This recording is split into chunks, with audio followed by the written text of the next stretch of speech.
नमस्कार, जय जगन्नाथ। आज अध्याय को आपण मानक स्वागत। ओम नमो भगवते वासुदेवाय। पंचम स्कंद प्रथम अध्याय। पंचम स्कंदे प्रियव्रत राजार वंशानुचरित प्रसंगे द्वीप वर्ष कथा आकाश पाताल व्यवस्था। प्रथम अध्याय चरित जेमंते राजा प्रियव्रत राज्य भोगिला अंते पुण उदय हेला तार ज्ञान।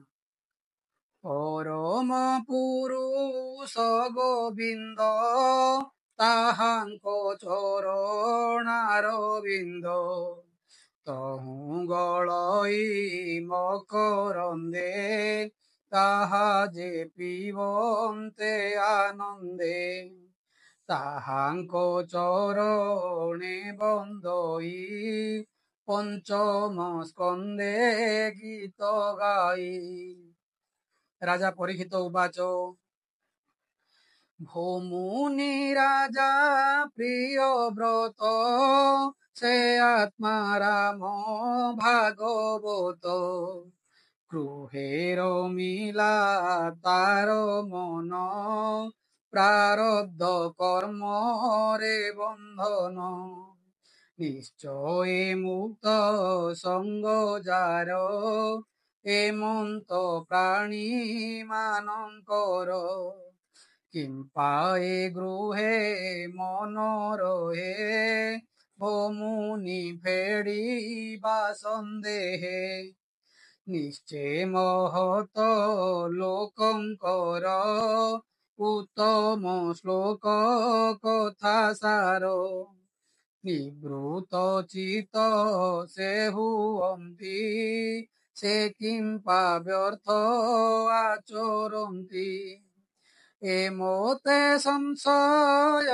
बहुत जे प्राणी गृहे मोहचित पुणी तामती कृष्ण ठारे होइला के मंत प्रकारे। श्रीशुक उवाच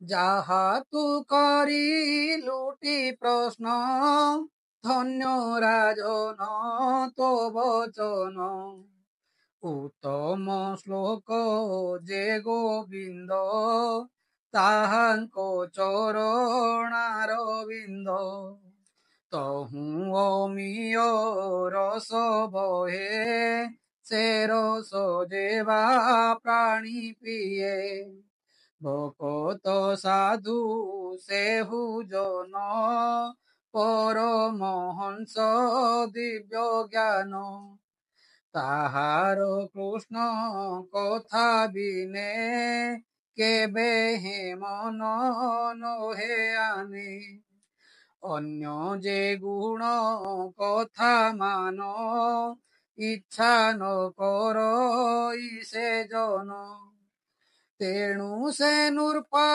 प्रिय व्रत गुण रे होइला पूजित मुनि परम भागवत नारद लोक रे विख्यात ताहांको चरण सेवारे सर्व कल्मष गला दूरे तक्षणे सत गुण होई ब्रह्म यज्ञ रे दीक्षा पाई पितार आज्ञा घेनी सिरे अबनी पालन विचारे तेणे न इच्छे नृपवर उत्तम सत्व गुण तार अखिल लोकंक जीवन अनादिनाथ निरंजन ताहांको चरणार बिंदे चित्त निवेशी अप्रमादे प्रवृत संसार व्यवहार तहु मन को करी दूर ନିଶ୍ଚୟ ଜାଣି ପରାଭବ ଇଚ୍ଛଇ ନାହିଁ ରାଜ୍ୟ ଲାଭ। ଏଥି ଉତାରେ ଭଗବାନ ଦେବଙ୍କ ଯେ ଆଦି କାରଣ। ରାଜାର ଗୁଣ ମାନ ଘେନି ଜନ କୁଶଳେ ଆତ୍ମଜନି। ନିଗମ ନିଜ ଗଣ ଲଇ ଭୁବନୁ ଅଇଲେ ଗୋସାଇଁ। ଗଗନ ମଧ୍ୟରେ ଚନ୍ଦ୍ର ଯେନେ ବିରାଜି সোহে ତାରା ଗଣେ। ନିର୍ମଳ ପୂଜା ଉପହାରେ ପୂଜିଲେ ତାଙ୍କୁ ଦେବ ବରେ। ପଥରେ ଯୁଥ ଯୁଥ ହୋଇ ସିଦ୍ଧ ଗନ୍ଧର୍ବ ଗୀତ ଗାଇ। ଚାରଣ ମୁନିଙ୍କ ସହିତେ ଗାୟନ କଲେ ଯେଝା ମତେ। ଗନ୍ଧମାର୍ଦ୍ଦନ ଗିରି ତଳେ ଶୋଭା କରାଇ ବିଜେ କଲେ। ହଂସ ଜାନରେ আগমନ ହିରଣ୍ୟ ଗର୍ଭ ଯାର ନାମ। ସେଠାରେ ଥିଲେ ଯେ ନାରଦ ବନ୍ଦିଲେ ପିତାଙ୍କର ପାଦ। ମନୁ ସହିତେ ନୃପବର ଆନନ୍ଦେ ଯୋଡ଼ିବେ ନିକର। ପିତାମହଙ୍କୁ ସେ ନମିଲା ଚରଣେ ଶିର ନିବେଶିଲା। ପ୍ରିୟ ବ୍ରତର ପୂଜା ଘେନି କୋମଳ ବାକ୍যେ ପଦ୍ମଜନି। ସଦଏ ଚାହିଁ ବେଦବର ରାଜାଙ୍କୁ ବୋଲନ୍ତି ଉତ୍ତର। ବ୍ରହ୍ମା ଉବାଚ ହେ ପ୍ରିୟ ବ୍ରତ କହୁ ତୋତେ କ୍ରୋଧ ନ କର ତୋର ଚିତେ। ଆମ୍ଭେ ନାରଦ ଆଦି ଯେତେ ଯା ଆଜ୍ଞା ବହୁ ଅନାୟତେ। ତପସ୍ୟା ବିଦ୍ୟା ଯୋଗ କରି ପଣ୍ଡିତ ପଣ କୁଆଚରି। ଧର୍ମେ ବା ଅର୍ଥେ କେହୁ ଏଡ଼ି ଈଶ୍ୱର ଇଚ୍ଛାକୁ ନ ପାରି। ଜନ୍ମ ମରଣ କର୍ମେ ପାଇ ଜୀବ ଶରୀରକୁ ବହଇ। ଶୋକ ମୋହକୁ ନିତ୍ୟ ପାଇ ସୁଖ ଦୁଃଖକୁ ସେ ଭୁଞ୍ଜଇ। ଦଉଡ଼ି ନାସାରନ୍ଧ୍ରେ ଦେଇ ପଶୁକୁ ଯେ ସନେ ବୁହାଇ। ଈଶ୍ୱର ବାକ୍ୟ ଗୁଣ ବଳେ ଜୀବ ଭ୍ରମଇ ଶୟଳେ। ଦ୍ୱିପଦ ଚତୁଷ୍ପଦ ଯେତେ ସର୍ବେ ବନ୍ଧନ ସେହି ମତେ। ଈଶ୍ୱର ସୃଷ୍ଟିର କରତା ସକଳେ ତାହାଙ୍କୁ ସେବନ୍ତା। ଦୁଃଖ ସୁଖ କର୍ମ ଗୁଣରେ ଏମାନ ଘେନି ସଙ୍ଗତରେ। ସେହି ଈଶ୍ୱର ବସେ ଦେହି ଅନ୍ଧର ପ୍ରାୟ ଭ୍ରମୁ ଥାଇ।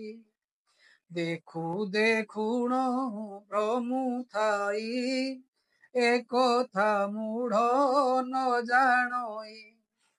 ବିମୁକ୍ତ ହେଲେ ପୁରୁଷ ପ୍ରାରବ୍ଧ ଭୁଞ୍ଜଇ ଅବଶ୍ୟ। ନିଦ୍ରାକୁ ପାଇ ଯେହ୍ନେ ନରେ ସ୍ୱପ୍ନ ଦେହରେ ଭୋଗ କରେ।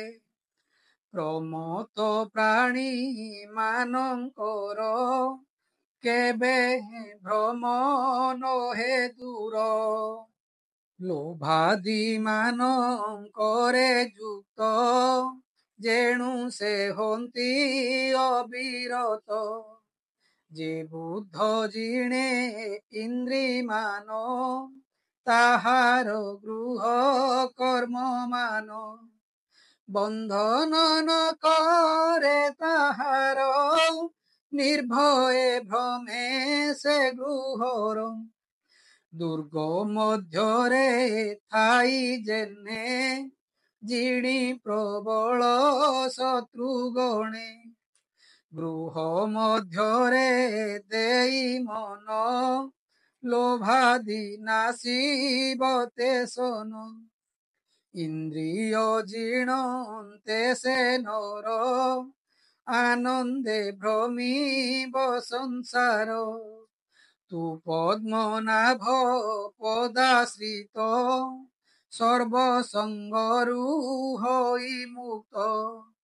କରି ସଂସାର ସୁଖ ଲାଭ ଅନ୍ତେ ପରମ ଗତି ଲାଭ। ଶ୍ରୀଶୁକ ଉବାଚ ଶୁଣ ରାଜନ ପରୀକ୍ଷିତ ତଦନ୍ତେ ରାଜା ପ୍ରିୟବ୍ରତ। ବ୍ରହ୍ମାଙ୍କ ଜ୍ଞାନ ବାକ୍ୟ ଶୁଣି ଆପଣେ ଅକିଞ୍ଚନ ମାନି। ମନରେ ଭାଳନ୍ତି ରାଜନ ପାଳିବି ବ୍ରହ୍ମାଙ୍କ ବଚନ। ଏମନ୍ତେ ତ୍ରିଭୁବନ ପୁରୀ ଭଗବାନଙ୍କ ଆଜ୍ଞାକାରୀ। ବିନୟେ ବ୍ରହ୍ମା ଉପଦେଶେ ସ୍ୱୀକାର କଲା ସେ ବିଶ୍ୱାସେ। ନାରଦ ରାଜା ପ୍ରିୟବ୍ରତେ ପୂଜିତ ହୋଇ ଯଥୋଚିତେ। ନିଶ୍ଚଳ ଆତ୍ମା ନିଜ ସ୍ଥାନେ ଗମିଲେ ଚତୁର ଆନନେ। ନାରଦ ବାକ୍যେ ମନ ଦେଇ ମନୁ ଆତ୍ମ ଯେ ମହି ଦେଇ। ବିଷମ ବିଷୟୀକୁ ତେଜି ରହିଲେ ସତ୍ୱ ଗୁଣ ଭେଜି। ଏଥୁ ଅନ୍ତରେ ପୃଥିବୀରେ ନିଯୁକ୍ତ ହୋଇଲା କୁମରେ। ଅଖିଳ ଜଗତ ବନ୍ଦନ ନିବେଶୀ ଭଗବାନେ ମନ। ଆଦି ପୁରୁଷ ପାଦ ଦୁଇ ମନ ନିବେଶୀ ନିତ୍ୟ ତହିଁ। ପୃଥିବୀ ପ୍ରତି ପାଳନରେ ଚିତ୍ତ ସେ ଦେଲା ନିରନ୍ତରେ।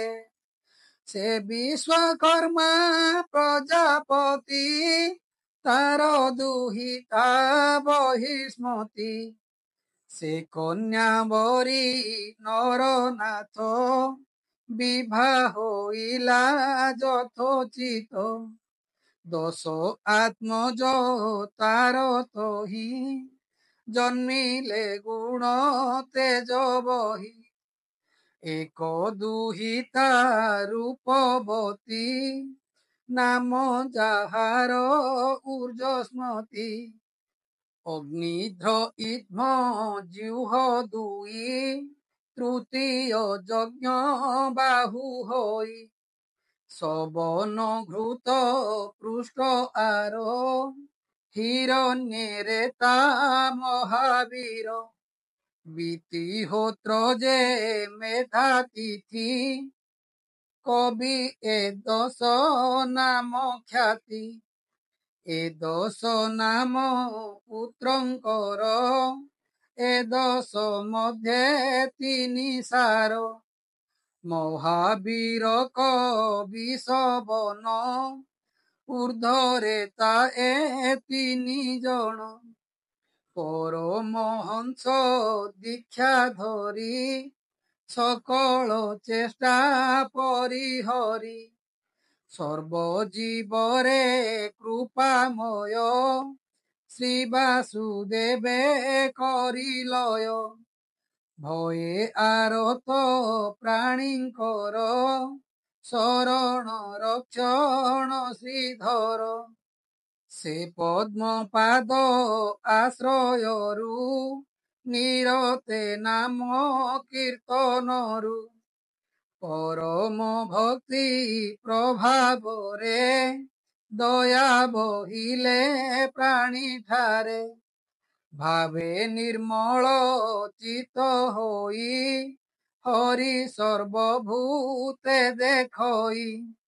ସେ ମହାପ୍ରଭୁ ନାରାୟଣେ ନିତ୍ୟ ଭଜିଲେ ଦାସପଣେ। ଦ୍ୱିତୀୟ ପତ୍ନୀ ଗର୍ଭେ ତାର ହୋଇଲେ ତିନି ଯେ କୁମର। ଉତ୍ତମ ତାମସ ରୈବତ ମନୁରେ ହୋଇଲେ ବିଖ୍ୟାତ। ଏମନ୍ତ ପୁତ୍ର ମାନ ଘେନି ସେ ରାଜା ଚିର କାଳ ପୁଣି। ସୁବାହୁ ବଳ ବୀର୍ଯ୍ୟ ଧରି ପୃଥିବୀ ନିଷ୍କଣ୍ଟକ କରି। ସେ ରାଜା ପୁରୁଷାର୍ଥ କରି ଧରମ ପଥକୁ ଆଚରି। ସେ ରାଜା ପତ୍ନୀର ବିଷଏ ପ୍ରତି ଦିବସ ସ୍ନେହ ବହେ। ସେ ପତ୍ନୀ ନବ ଯୌବନେ ମନ୍ଦହାସ ଅବଲୋକନେ। ବିହାର ତାର ସଙ୍ଗେ କରି ତାବସନ ହେ ଦଣ୍ଡଧାରୀ। ବିବିଧ କ୍ରୀଡ଼ା ନାନା ରଙ୍ଗେ ଦିନ ହରଇ ତାର ସଙ୍ଗେ। ଏମନ୍ତେ ରାଜା ପ୍ରିୟବ୍ରତ ରାଜ୍ୟ ପାଳନେ ହେଲା ରତ। ପ୍ରଜାଙ୍କୁ ପାଳନ୍ତି ହରଷେ ଏକାଦଶ ଅର୍ବୁଦ ବର୍ଷେ। ତାହାଙ୍କ ବେନି ଭୁଜ ତେଜେ ବିପକ୍ଷ ପକ୍ଷ ତାଙ୍କୁ ଭଜେ। ଏମନ୍ତେ ନିର୍ଭୟ ମନରେ ଆନନ୍ଦେ ସଂସାରେ ବିହରେ। ମେରୁକୁ ସୂର୍ଯ୍ୟ ଯେବେ ଯାଏ ତେଜରେ ପ୍ରକାଶ ସେ ହୋଏ। ତେଜେ ସୂର୍ଯ୍ୟ ତେଜ ଗଞ୍ଜଇ ତପସ୍ୟା ବଳେ ବିରାଜଇ। ଆରୋହୀ ଜ୍ୟୋତିର୍ମୟ ରଥେ ପ୍ରକାଶ କରାଇବା ଅର୍ଥେ। ରଜନୀ ଦିବସେ ଭ୍ରମଇ ଦ୍ୱିତୀୟ ସୂର୍ଯ୍ୟ ପ୍ରାୟ ହୋଇ। ଏମନ୍ତ ଜାଣି ବେଦପତି ଆସି ମିଳିଲେ ତାର ପତି।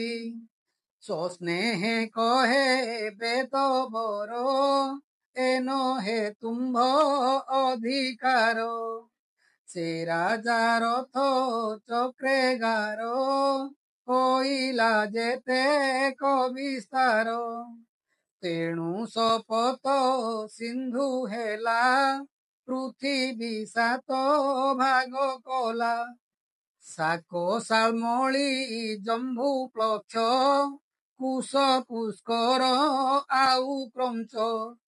ଏପରି ସପ୍ତ ଦ୍ୱୀପ ହେଲା ସେ ରାଜା ଆନନ୍ଦେ ବୁଡ଼ିଲା। ପୁତ୍ରଙ୍କୁ ଅଧିପତି କଲେ ରାଜ୍ୟ ବିଭାଗ କରିଦେଲେ। ଦୁହିତା ଉର୍ଜସ୍ପତି ନାମ ତାହାକୁ ଶୁକ୍ରେ କଲା ଦାନ। ତାହାର କନ୍ୟା ଅନୁପମ ହୋଇଲା ଦେବଯାନୀ ନାମ। ଏଥୁ ଅନ୍ତରେ ରାଜା ଚିତେ ବୈରାଗ୍ୟ ଉପୁଜେ ନିରତେ। ମନେ ବିଚାରି ନୃପନାଥ ସ୍ୱନିନ୍ଦା କଲା କ ବହୁତ। ସ୍ତ୍ରୀ ସଙ୍ଗେ ଆସକ୍ତ ହୋଇଲି ବଡ଼ ଅସାଧୁ ପଣ କଲି। ଏଣୁ ଇନ୍ଦ୍ରିଏ ବଶ ହୋଇ ଅବିଦ୍ୟା ବିଷୟରେ ଥାଇ। ଏଣୁ ଏଧିକ ମୋ ଜୀବନ ବିସ୍ମଏ ଭାଳନ୍ତେ ରାଜନ। ଇଷ୍ଟ ଦେବତା ପ୍ରସାଦରେ ବୈରାଗ୍ୟ ଜାତ ତା ମନରେ। ବିଷୟ ଚେଷ୍ଟା ପାଶୋରିଲା ଇନ୍ଦ୍ରିୟ ମାନ ନିରୋଧିଲା। ରାଜ ସମ୍ପଦ ନଇଛିଲା ପୁତ୍ରଙ୍କୁ ଭାଗ କରିଦେଲା। ସ୍ୱପତ୍ନୀ ତେଜି ମୃତ ପ୍ରାୟେ ମୁକ୍ତି ଇଛିଲା ନୃପରାଏ। ମହାନୁଭବ ଭଗବାନ ନାରଦ ବ୍ରହ୍ମାର ନନ୍ଦନ। ତାହାଙ୍କ ପଥ ଆଶ୍ରେ କଲା ନିଶ୍ଚୟ ନିପୃତ ହୋଇଲା। ଯେଉଁ ରାଜାର ଏତେ କୃତ ଗାୟନ କରନ୍ତି ମହତ। ପ୍ରିୟ ବ୍ରତର କଲା କର୍ମ ଏହାକେ କରିବାକୁ କ୍ଷମ। ତାହାର ରଥ ଚକ୍ର ମାର୍ଗେ ସପ୍ତ ସମୁଦ୍ର ପୃଥ୍ୱୀ ଭାଗେ। ଭାଗ ବିଭାଗ ମହି କରି ଦ୍ୱୀପ ଉପଦ୍ୱୀପ ବିସ୍ତାରୀ। ଯେବା କଲା ମନୁକୁ ମୋର ପୃଥିବୀ ସ୍ୱର୍ଗେ ଅଗୋଚର। ସେ ପ୍ରିୟ ବ୍ରତର ମହିମା ତ୍ରିଲୋକ୍ये ନାହିଁ ତା ଉପମା। ପ୍ରିୟ ଅଖିଳ ଜନଙ୍କର ମହାମହିମା ଅଗୋଚର। ପ୍ରିୟ ବ୍ରତ ରାଜା ଚରିତ କହଇ ବିପ୍ର ଜଗନ୍ନାଥ।